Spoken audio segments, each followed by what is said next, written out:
എല്ലാ മാന്യ പ്രേക്ഷകർക്കും പുതിയൊരു വീഡിയോയിലേക്ക് ഹൃദ്യമായ സ്വാഗതം. 2025 നവംബർ മാസത്തിൽ മേടൻ രാശിക്കാരുടെ ഫലങ്ങളെക്കുറിച്ചാണ് ഈ വീഡിയോയിൽ പ്രതിപാദിക്കുന്നത്. അശ്വതി, ഭരണി, കാർത്തിക നക്ഷത്രത്തിൻ്റെ ആദ്യപാദം എന്നീ നക്ഷത്രങ്ങൾ ചേർന്ന് വരുന്ന മേടൻ രാശിക്കാരെ സംബന്ധിച്ചിടത്തോളം അവരുടെ നവംബർ മാസത്തിലെ ഗ്രഹനിലയെക്കുറിച്ച് പറയുകയാണെന്നുണ്ടെങ്കിൽ 4-ൽ വ്യാഴവും 12-ൽ ശനിയും 11-ൽ രാഹുവും ഒക്കെ പൊതുവായി സഞ്ചരിക്കുന്ന ഒരു കാലയളവാണ്. മേടൻ രാശിക്കാരെ സംബന്ധിച്ച് നവംബർ മാസം വളരെയധികം നല്ല ഗുണാനുഭവങ്ങൾ വന്നു ചേരുന്ന ഒരു കാലയളവാണ്. വ്യാഴം ഉച്ചരാശിയായ 4-ൽ നിൽക്കുന്നത് കൊണ്ട് തന്നെ സമ്പത്തും ഐശ്വര്യവും കീർത്തിയുമെല്ലാം വന്നു ചേരുന്ന ഒരു കാലയളവാണ്. വളരെ കാലങ്ങളായിട്ട് ആഗ്രഹിച്ചിട്ട് നടക്കാത്ത പല കാര്യങ്ങളും ഈ കാലയളവിൽ നടന്നു കിട്ടുന്നതാണ്. വ്യാഴത്തിൻ്റെ ഈ രാശിമാറ്റം ഡിസംബർ 5 വരെ, അതായത് 49 ദിവസത്തേക്കാണ് വ്യാഴം രാശിമാറ്റം നടത്തപ്പെടുന്നത്. ഈ 49 ദിവസം കൊണ്ട് പലവിധ നേട്ടങ്ങളും ഐശ്വര്യങ്ങളും ഒക്കെ വന്നു ചേരുന്ന ഒരു കാലയളവാണ്. വാഹനം, വീട് എന്നിവയൊക്കെ അധീനതയിൽ വന്നു ചേരാവുന്ന ഒരു സമയമാണ്. കൂടാതെ വ്യാഴത്തെ സംബന്ധിച്ചിടത്തോളം വ്യാഴത്തിൻ്റെ ദൃഷ്ടി ഈ രാശിക്കാർക്ക് വളരെയധികം ഗുണപ്രദമാവുന്നുണ്ട്.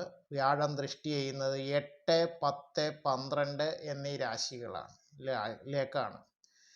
മേടൻ രാശിക്കാരുടെ ജന്മരാശിയിൽ നിന്നും 8, 10, 12 രാശികളിലേക്ക് വ്യാഴം ദൃഷ്ടി കൂടി ചെയ്യുന്നത് കൊണ്ട് 8-ലേക്കുള്ള വ്യാഴത്തിൻ്റെ ദൃഷ്ടി വളരെയധികം മികച്ച ആരോഗ്യം നിലനിർത്താൻ കഴിയുന്നൊരവസ്ഥ ഈ രാശിക്കാരെ സംബന്ധിച്ച് ഉണ്ടാകുന്നതാണ്.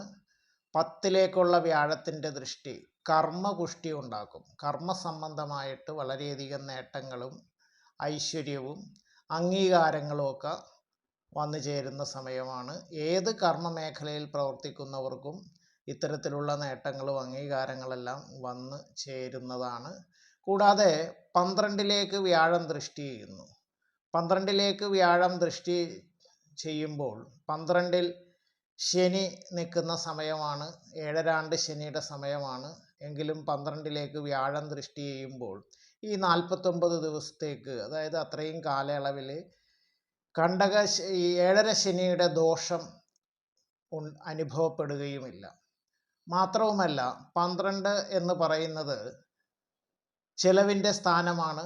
ചെലവിൻ്റെ സ്ഥാനമായ വ്യയത്തിൻ്റെ സ്ഥാനത്തേക്ക് വ്യാഴം ദൃഷ്ടി ചെയ്യുന്നത് കൊണ്ട് തന്നെ സാമ്പത്തികമായിട്ടുള്ള അധിക ചെലവെല്ലാം ഇല്ലാതാകുവാനും സാമ്പത്തികമായിട്ടുള്ള നേട്ടങ്ങളിലേക്കും ഭദ്രതയിലേക്കും പോകാനുമൊക്കെ കഴിയുന്ന ഒരു മാസമാണ് മേടൻ രാശിക്കാരെ സംബന്ധിച്ചിടത്തോളം നവംബർ മാസം. ബിസിനസ് രംഗത്ത് പ്രവർത്തിക്കുന്നവർ, കലാകാരന്മാർ, രാഷ്ട്രീയ രംഗത്ത് പ്രവർത്തിക്കുന്നവർ എന്നിവർക്കെല്ലാം പൊതുവിൽ വളരെ അനുകൂലമായിട്ടുള്ള ഫലങ്ങൾ വന്നു ചേരുന്ന ഒരു മാസമായിരിക്കും നവംബർ മാസം. മേടൻ രാശിക്കാർക്ക് എല്ലാവിധ സൗഭാഗ്യങ്ങളും ഉണ്ടാകട്ടെ എന്ന് ആശംസിച്ചുകൊണ്ടും, ഹരിവാണി ജ്യോതിഷം ചാനൽ ഇതുവരെയും സബ്സ്ക്രൈബ് ചെയ്യാത്തവർ സബ്സ്ക്രൈബ് ബട്ടണും ബെല്ലൈക്കണും ഒക്കെ അമർത്തി സബ്സ്ക്രൈബ് ചെയ്യണമെന്ന് അഭ്യർത്ഥിച്ചുകൊണ്ടും, ഈ വീഡിയോ നിങ്ങൾക്ക് ഇഷ്ടപ്പെട്ടു എന്നുണ്ടെങ്കിൽ ലൈക്ക് ചെയ്യണമെന്ന് പറഞ്ഞുകൊണ്ടും, നിങ്ങളുടെ പ്രിയപ്പെട്ടവർക്കും സുഹൃത്തുക്കൾക്കുമെല്ലാം ഷെയർ ചെയ്യണമെന്ന് അഭ്യർത്ഥിച്ചുകൊണ്ടും മറ്റൊരു വിഷയവുമായി കണ്ടുമുട്ടുന്നതുവരെ എല്ലാവർക്കും നന്ദി, നമസ്കാരം.